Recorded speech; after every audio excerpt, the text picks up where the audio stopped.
Oke, bismillahirrahmanirrahim. Assalamualaikum warahmatullahi wabarakatuh. Baik, mata kuliah kita probabilitas dan statistik untuk hari ini pertemuan pertama ya teman-teman.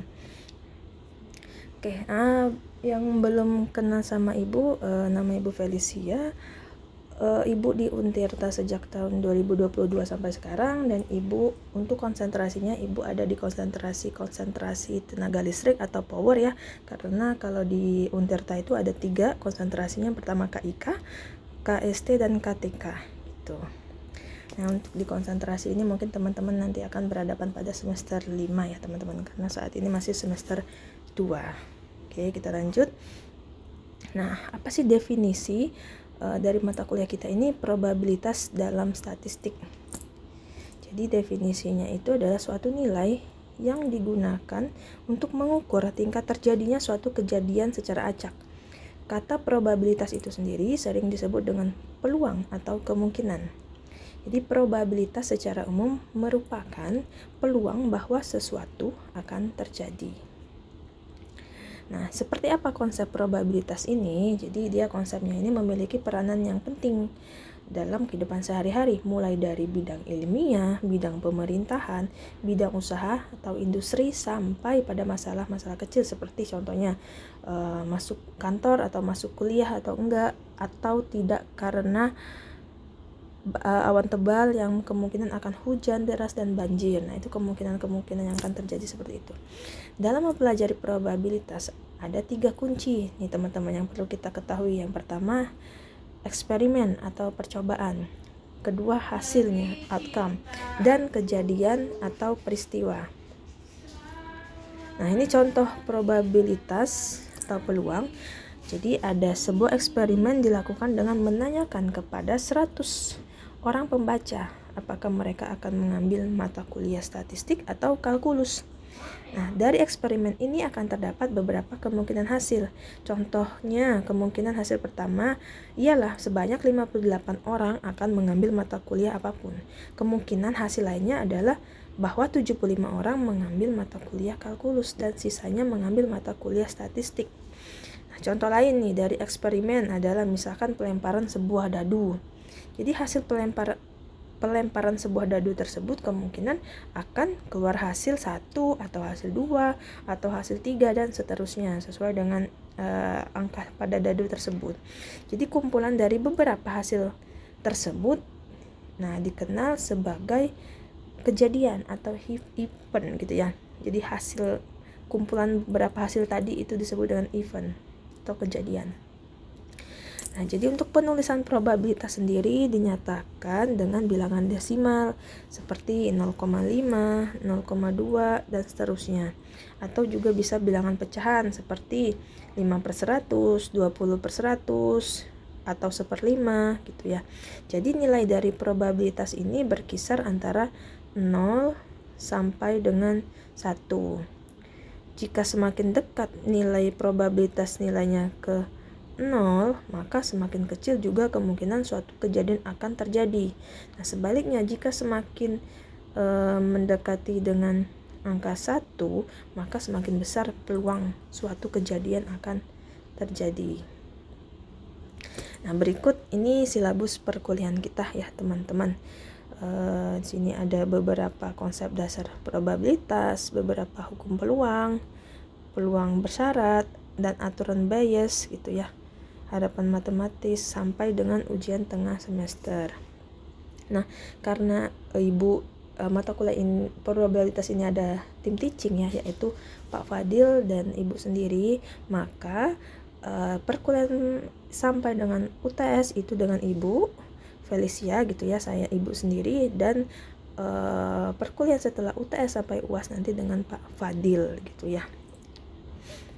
Oke, nah ini contoh soal probabilitas. Seperti apa teori dasar dan penyelesaiannya.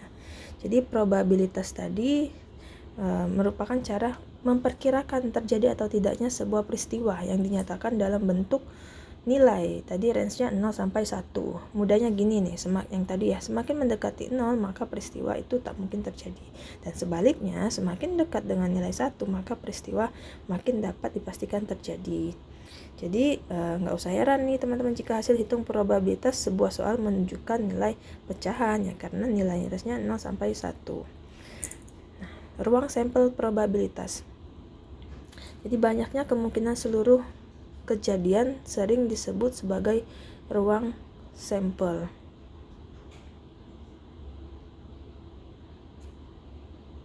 Nah, ini notasinya ya. Ini adalah banyaknya kemungkinan seluruh kejadian sering disebut dengan ruang sampel. Jadi contoh sederhana, ada dadu, ada koin, di mana satu buah dadu itu kan memiliki 6 ruang sampel. Ruang sampelnya yaitu ini 1, 2, 3, 4, 5, 6. Kalau koin dia hanya memiliki 2, yaitu angka dan gambar saja. Nah, itu contoh mudahnya. Cara paling mudah untuk tahu nilai ruang sampel itu gimana? Adalah dengan menuliskan semua kemungkinan sehingga muncul sebentuk himpunan. Contoh sederhana yang tadi ya, jika Anda melempar satu koin dan satu dadu bersamaan, maka ruang sampelnya adalah A itu angka, G itu gambar. Jadi nah ini kan notasi ruang sampel tadi ya. Jadi ada, nah ini semuanya nih, semua kalau kita tulisin satu-satu nih, ruang sampel kan, karena secara bersamaan ya. Jadi dia ada 12 ruang sampel. A1 itu maksudnya koinnya angka, dadunya 1. A2 itu berarti koinnya angka, dadunya 2. Sampai sini misalkan yang G4, berarti dia koinnya G gambar, yang 4 ini dadunya 4, dan seterusnya sampai semua mewakili ada 12 ruang sampel. Nah ini ya tadi ya udah jadi artinya pelemparan jack ini memiliki 12 hasil kemungkinan yang ada.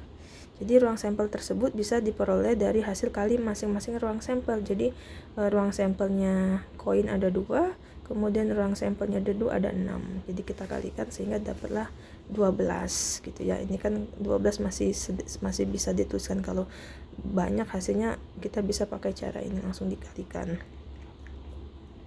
Nah ini jadi kita pengantarnya saja ya. Jadi moral of history ya, ini teman-teman perlu memiliki pemahaman mengenai bidang ilmu probabilitas dan statistik gitu ya, agar mempermudah materi-materi kedepannya seterusnya untuk melatih analisis juga gitu ya. Nah jadi tujuan instruksional umum di sini, jadi teman-teman memahami konsep peluang dan statistika, mengenali masalah dalam bidang teknologi informasi yang dapat diselesaikan dengan peluang dan statistik, juga dalam bidang teknik elektro gitu ya, melakukan analisis dan memilih metode untuk menyelesaikan masalah dengan benar. Nah ini untuk penilaiannya. Jadi untuk penilaian ini juga karena ada tim teaching, jadi Ibu UTS dan UASnya di Pak Fadil gitu ya, untuk kehadiran, tugas itu mengikutinya. Oke. Nah untuk jika teman-teman ada mau klarifikasi nilai itu sebaiknya sesegera mungkin ya. Gitu. Nah ini untuk agenda akademik kita tentatif ya, estimasi ada 14 pertemuan plus 2 kali itu UTS dan UAS. Nanti ada kuis atau tidak, nanti bisa kita bicarakan lagi saat perkuliahan berlangsung. Jika ada pertanyaan nanti bisa kita diskusikan juga ketika masa perkuliahan berlangsung ya. Tuh, setelah sesi ini juga boleh silakan jika ada pertanyaan. Nah ini Ibu ada intermezzo ya, mungkin kalau yang pernah dapat sama Ibu pernah Ibu berikan, namun jika tidak silakan dilihat. Nah kemudian ini untuk manajemen stres ya. Oke, biasanya Ibu pertemuan awal itu juga motivasi ya teman-teman.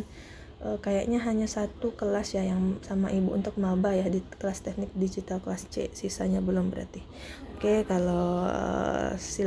kalau udah silakan di skip, kalau yang belum boleh silakan. Nah ini ada manajemen stres, ada perumpaan sebuah gelas, itu bagaimana caranya.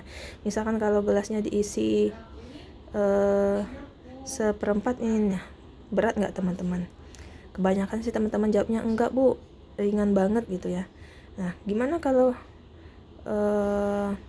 gelas ini kita pegang seharian gitu, dari pagi sampai ke pagi lagi, wah pegel bu, capek bu, mau patah bu. Nah itulah, ini gelas ini hanya perumpamaan sebuah beban yang ringan. Kalau dipikirin terus menerus dari pagi ke pagi itu akan berasa luar biasa gitu ya.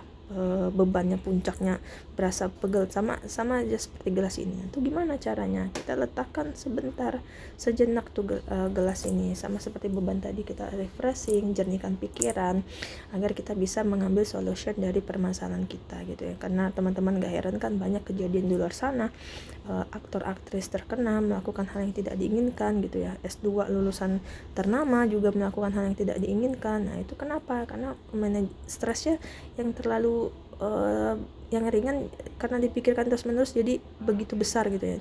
Jadilah di sinilah pentingnya untuk teman-teman itu manajemen stres tuh. Oke, nah ibu langsung lewatkan lagi. Nah ini motivasi berikutnya teman-teman bisa lihat gitu ya. Oke, terima kasih dari ibu untuk sesi pengantar hari ini. Jika ada pertanyaan bisa kita lanjutkan via WAG. Salam, terima kasih. Wassalamualaikum warahmatullahi wabarakatuh.